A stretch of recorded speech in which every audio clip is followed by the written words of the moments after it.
你有没有在网上冲浪或是在网购的时候刷到过微喇叭牛仔裤这个关键词？反正我是经常的刷到，不知道从什么时候开始，这种裤型变得这么火。今天我就来拍一期世界上第一条微喇叭牛仔裤，李维斯517。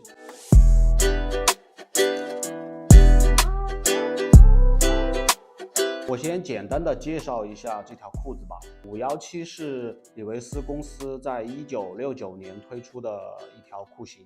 Boot cut 的意思就是靴型的意思，因为它的小腿的裤管要比大腿的宽一些，是为了方便那些牛仔穿靴子，那种西部靴很长。Boot cut 就是专门为了搭配靴子穿的牛仔裤，但是它又不同于传统的喇叭裤。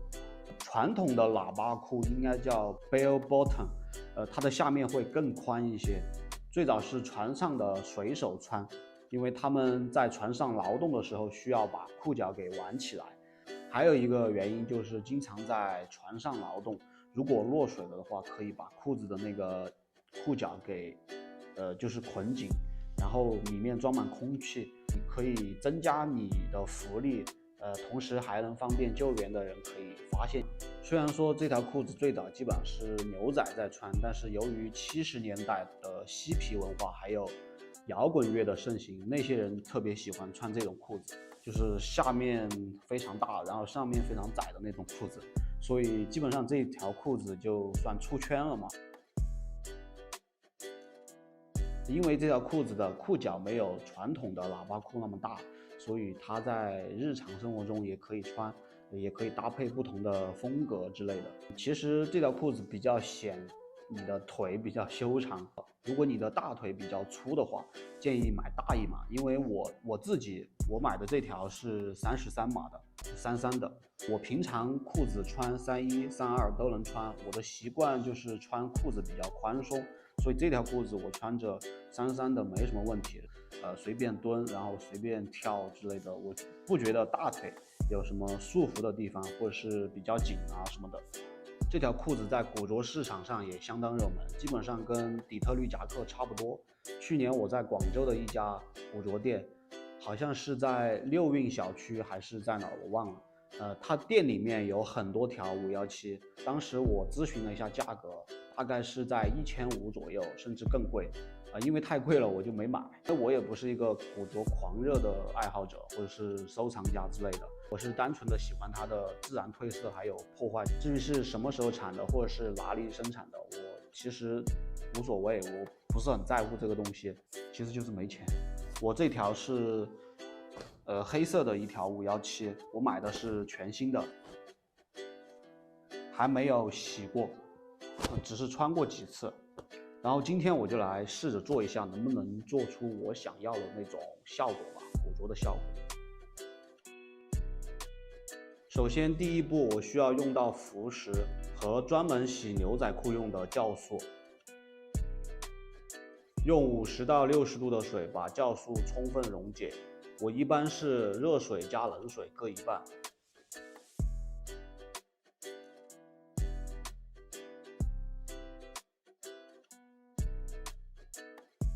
这种浮石是专门做水洗用的，它的重量很轻，倒进水里之后它会浮在水面上，通过与裤子的摩擦来达到褪色的效果。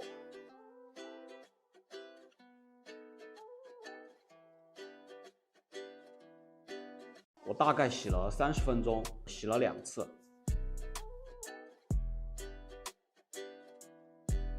然后再用洗衣机再洗一次。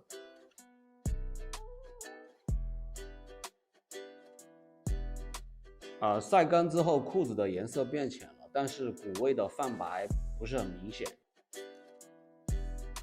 于是我就用打磨机把骨位的地方又打磨了一遍。之前有人问我这种机器叫什么名字，你直接搜家用笔形打磨机就可以了。它可以代替砂纸来做破坏的效果，非常方便，几十块钱。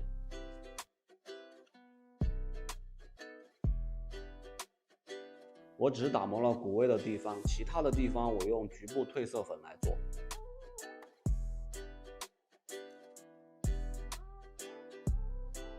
先把褪色的地方打湿，撒上褪色粉之后，再用刷子来回刷。还有这种局部褪色粉，它应该就是酵素，效果差不多。一个色块我大概刷了20分钟左右，手非常的酸。整条裤子我一共刷了6个地方。